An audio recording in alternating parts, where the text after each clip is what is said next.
update at this hour on former President Donald Trump's trial in Georgia. Fulton County Superior Court Judge Scott McAfee says the trial will be televised, live streamed on YouTube.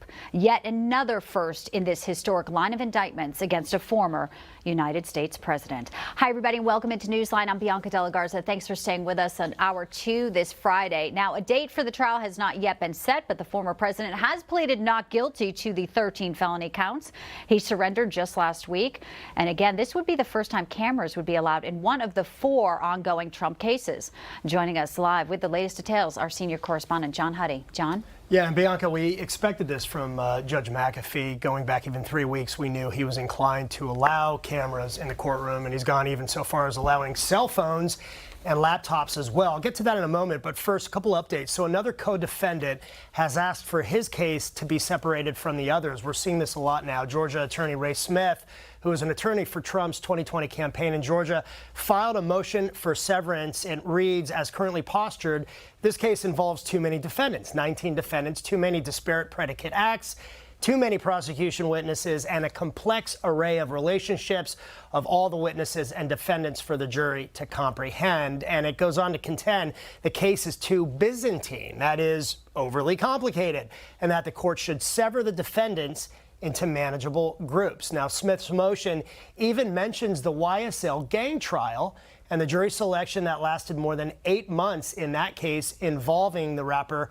Young Thug, who is facing RICO charges as well, just like former President Trump and the other defendants in that indictment. Well, Smith joins fellow attorneys Sidney Powell and Kenneth Chesbrough, who also requested their cases be severed from the rest. Powell and Chesbrough have also requested speedy trials. Only Chesbrough at this point has a trial date, that being October 23rd. And Thursday, as we reported, Trump's attorneys also filed a motion to sever his case from the other defendants requesting a speedy trial. He also filed an arraignment waiver with a not guilty plea, so he'll not have to show up next week as well. This, as Judge Scott McAfee said Thursday, he planned to allow live streaming of the trial on a Fulton County provided YouTube channel. He also said that he would allow video and photographs by the press pool in the courtroom. And then in a separate order Thursday, Bianca, Judge McAfee also permitted the use of cell phones and laptops in the courtroom during the trial whenever the trial does indeed start. Back to you. Never a dull moment. Unbelievable. All right, John Huddy, thank you so much. Appreciate it. Good to see you. All right, joining us now is former acting director of national intelligence, Ambassador to Germany, Ric Grenell. Ambassador, good to see you. Nice to see you. Thanks for having me, Bianca. All right, so I want to get your take on this live stream YouTube trial of the former president. How do you feel about this? Is it transparency that Americans want and need, or is it just adding to the circus that Fani Willis, the DA down there, is craving? Look, this is a big win for Trump. It's a defeat for this craziness in Georgia, because the more transparency, the better for our side. We see that this is a circus, and the more the public can see that it's a circus, the better. I do think, though, that everybody outside of the New York, Washington, D.C. newsrooms sees 91 charges as crazy. It's over the top. It's late. They didn't do it right away. They waited until the election. All of this is really seen by everybody outside of the political circles. It's only those people in the swamp that literally get all charged up about this. But I'm somebody who believes that they way overcrossed the line. 91 charges is something that really is a message for our side, which is, look at the weaponization. Look how long they waited. Look how they're doing this right before an election. It's so obvious to everybody except all those Washington types. Yeah, the elite Washington types. And it does sound like, with everyone wanting to separate their cases, Fani Willis's plan or goal of having all of them in the same courtroom, 19 defendants together, is falling apart very quickly. I do want to talk about Hunter Biden and President Joe Biden as well today, because there's some big developments. First off, the federal judge in Delaware ordering prosecutors and defense attorneys. We all remember Judge Noriega. She wants a status report now. And a lot of people, now say, with Weiss as special counsel, that there's going to be, a lot of questions about whether or not this plea deal goes through. What are your thoughts on the next steps for what we may see in Hunter Biden's future, Rick? I mean, too little, too late. I chalk this up into the same category of really convincing the public of how political everything is.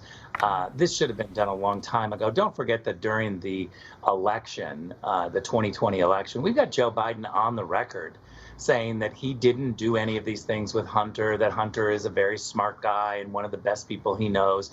Now, everybody loves the fact that a father stands by a crack addict son, but the reality is that when the president stands by a close confidant, family confidant, when there's corruption, that's a completely different story.